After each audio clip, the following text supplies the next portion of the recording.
We're here with Thomas Rhett. We're backstage, live from the B stage is our presentation today for the album release party here at the Fillmore. What a great week. Yeah, dude. And what a great day. I've listened to the album this morning, and thank you. What a tremendous piece of work. And thanks a lot, man.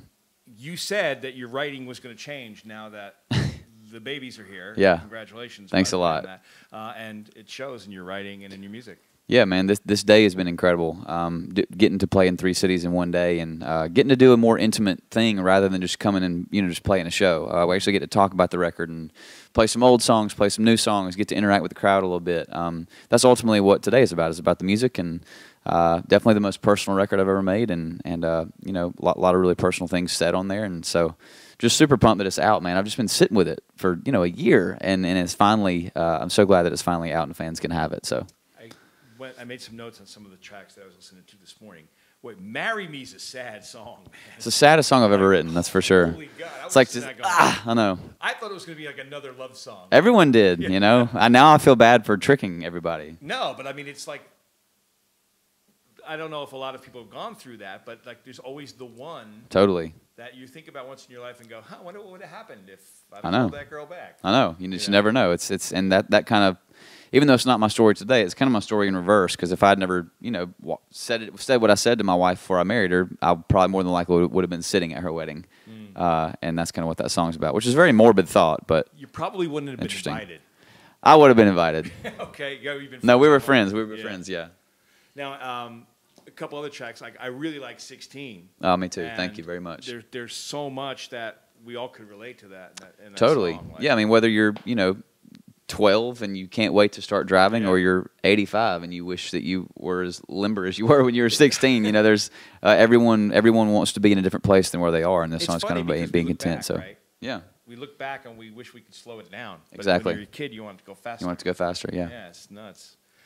So is your dad loving all of this? Like, yeah, I know that he wanted to be in your shoes. He's a great writer. Sure. But I know he tried to do some performing like once in a while. Like I think about, like we were talking earlier, like home team, like you're the starting quarterback. Is he like, okay, maybe he'll let me in the game? No, I know you did a song with him on the record too. Yeah, and he really he didn't have anything to do with it. I remember he wrote the song, obviously, but as we were recording it, I was like, we have to get Dad to feature on this. It was almost like I had to convince him to do it. Because I've been trying to convince my dad to make a record for a long time. So hopefully this kind of like jump starts that. Now, does he still talk to you about like what you need to expect out there, or is he just what's going on? He did a lot in the beginning, but we've been doing this for 7 years now. We've gotten to see a lot of life and a lot of different things and learn from our mistakes and thrive on our successes. And but he's always been a great advice giver. I can't believe it's been 7 years you've been doing this. Well, maybe it's 6. 2011. Yeah. So yeah. Yeah. Wow, that time went really fast. I know. I love the line in Life Changes where like you make plans and God laughs. I love that. So true. So what was planned that you and your wife had before the babies came? Is there something you were thinking? Because I know you took a lot of vacations. Yeah, we took a lot of vacations, but we also thought we were going to have kids 2 years into our marriage. And here we are, almost 5 years, and we made up for lost time though. But yeah, I mean, we both want a bunch of kids, and we're excited to start it off this way. You're doing the right thing, and it's just. I can't imagine the blessing and the joy you must feel. It's amazing. Yeah, I missed them like crazy this week for sure, but it's been a blast being able to at least talk about them. So one more song I want to talk about that I thought was interesting. You end the album with a song called Grave, which I think is pretty interesting.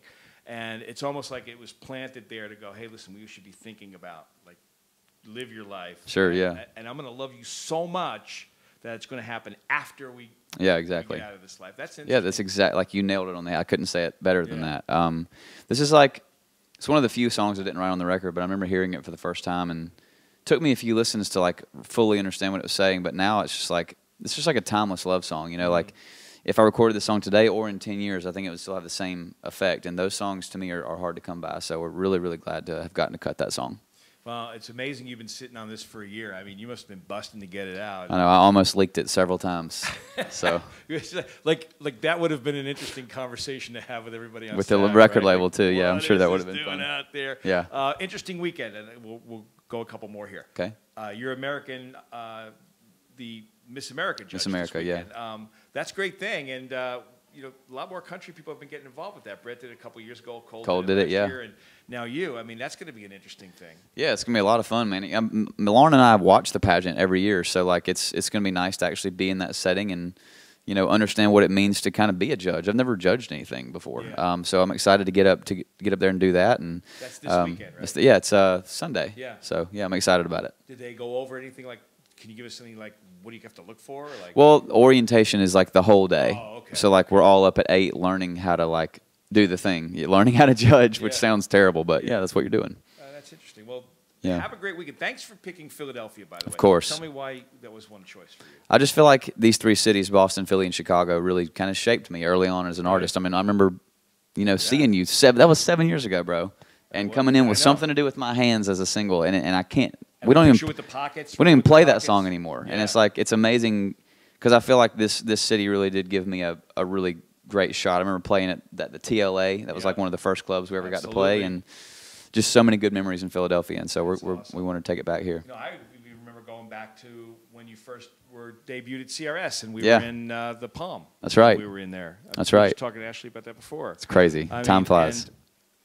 I've seen so many artists do something like that over the last 7. Well, I've been doing this 11 years at this radio station, and you could always tell somebody has a little extra push.